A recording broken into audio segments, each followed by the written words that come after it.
Professor Kathryn Harrison, political scientist from the University of British Columbia, is in Glasgow attending COP26. She's been there for most of the last couple of weeks, and we're going to talk to her about her impressions of how the conference went. So, Kathryn, welcome to the interview. Thank you. Well, I know there were a lot of expectations going into COP26, and a lot of them have not been met. But there were some other, good things that came out of it. The agreement yesterday between China and the U.S., for instance. So, what's your general take on COP26? If you had to give it a grade, Professor Harrison, what would you give it? A D. I'm not giving it an F because I haven't given up yet, and it seems like the direction the texts are going is that they'll certainly be pushing for the next 36, 48 hours to see how far they get, but then they are giving themselves essentially another year, hopefully to make more progress. Things were accomplished, but they're just nowhere near what needs to be accomplished to put us on track to well below 2C, ideally 1.5C. So if you're only giving it a D, who are the actors that prevented, the negotiations from getting to an A? There were some that were kind of obvious problems. Russia, China didn't show up, hasn't adapted its NDC, but did, sign this promising agreement with the US last night. But honestly, lots of countries submitted new NDCs that are more ambitious than their original ones, and that's what's required. It's just that if you add them all up, the ambition was only to hold warming to about 2.4C. So we were on 3.2C, a track to over 3 degrees Celsius of warming at the conclusion of the Paris meeting 6 years ago. We're doing better than we were, but time is running out really fast for us to get in that well below 2C, 1.5C envelope. So if there were a couple of issues where you think progress should have been made, more progress should have been made, what would they be? Is it, fossil fuels? Is it the developing islands? What would they be? A big one is money.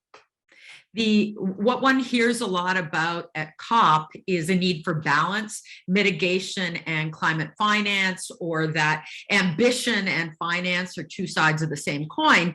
And what that's referring to is that the developing countries are looking for support from wealthy countries like Canada for a number of things to support their development through clean energy, something that we developed with cheap fossil fuels, and now they can't do that. To help them with adaptation, they're suffering greater impacts from global warming, a problem that we disproportionately cause. And finally, loss and damage, which is particularly controversial. So the wealthy countries in 2009 committed to deliver $100 billion per year by 2020. They haven't met that.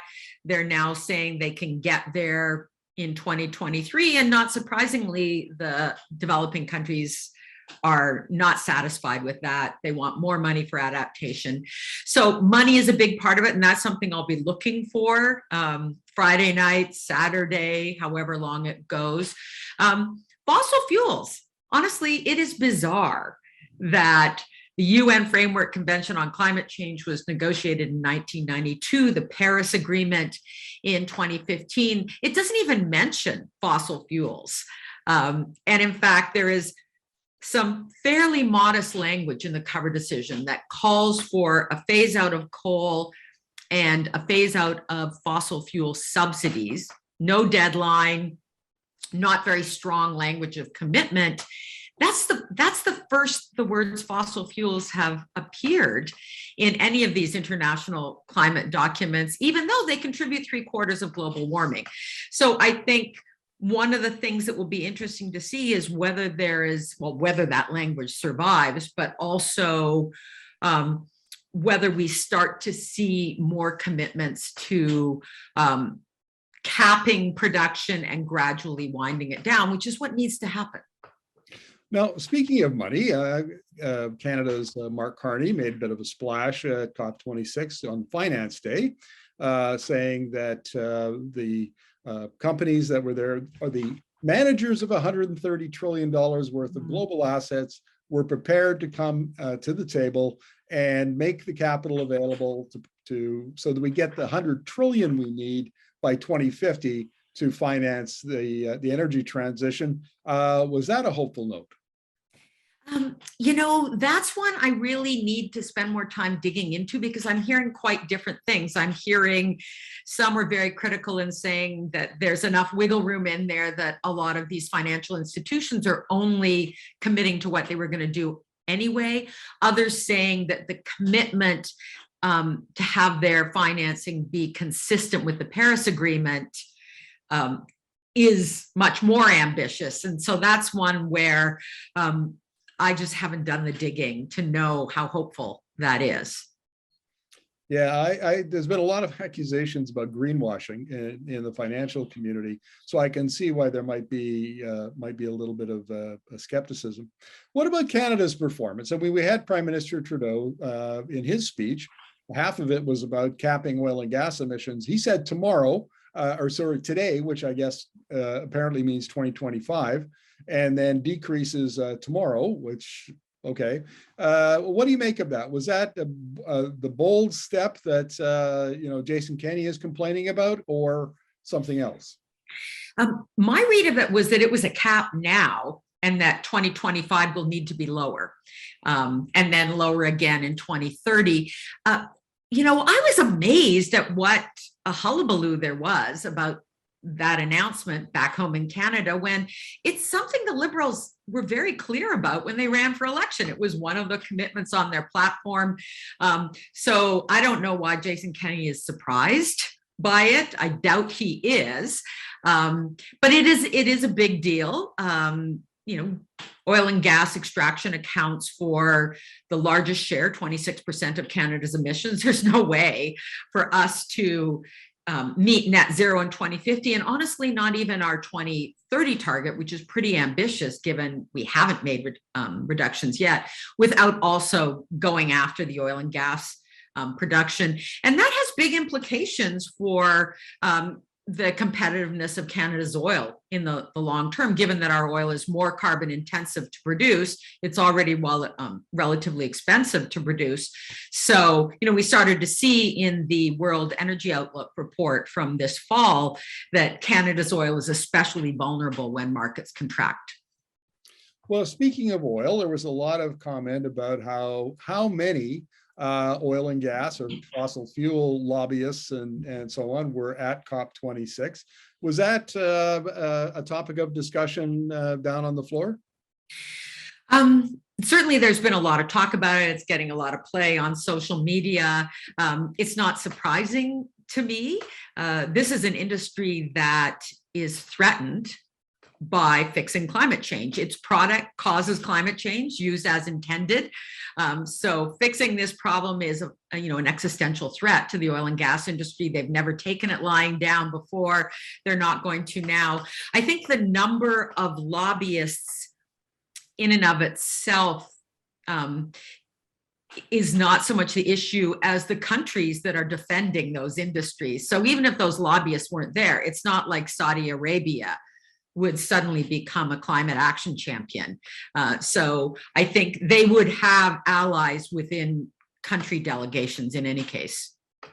Now, what about India? Modi came out and said that the I can't remember if it was carbon neutral or net zero by 2070. And that actually got a lot of praise.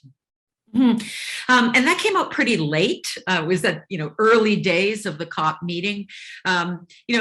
Some grumbling that 27 is pretty late, but India is a very poor country, and the fact that it contributes as much emissions as it does is because there are just so many people there.